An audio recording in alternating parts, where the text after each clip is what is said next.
আমার যদি P pattern করতে হয় তাহলে এম বাটনে যাব, রেজিস্টার পি 4 নম্বর, রেজিস্টার পি 4-এ যাব, যে এন্টার দেব। এন্টার দেওয়ার পরে এইখানে আসছে, এইখানে আসার পরে আমার পি থ্রি, আমি ধরেন পি থ্রির জায়গায় আমি ধরেন পি 1 দেব। পি ওয়ান আসবে না, পি ওয়ান তো আমরা আগে সেভ করছি। হ্যাঁ, আগে সেভ করছি।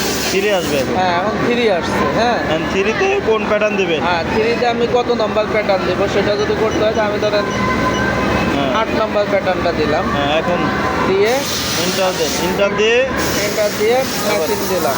হ্যাঁ সাকসেস। হ্যাঁ হ্যাঁ ব্যাকে দেন, ওকে, ব্যাকে দেন। হ্যাঁ, এখন আমরা যদি ব্যাকে যাই, এই যে পি থ্রি আসছে। পি থ্রি আসছে, 1 2 3।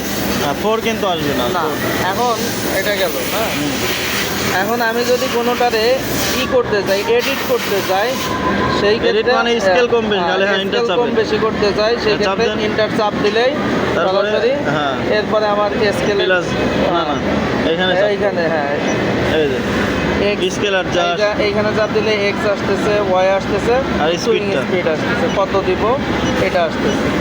এরপরে ধরেন আমার এক্সে লাগবে, এক্সে 100 আছে, আমি এইখান থেকে মাইনাস করে দিলাম। এভাবে করে দিয়ে করা যাবে। আবার ওয়াই, হ্যাঁ এইভাবে আর ওয়াই করবেন। হ্যাঁ, স্পিড করবো, এই কথা এটা স্পিড এভাবে এভাবে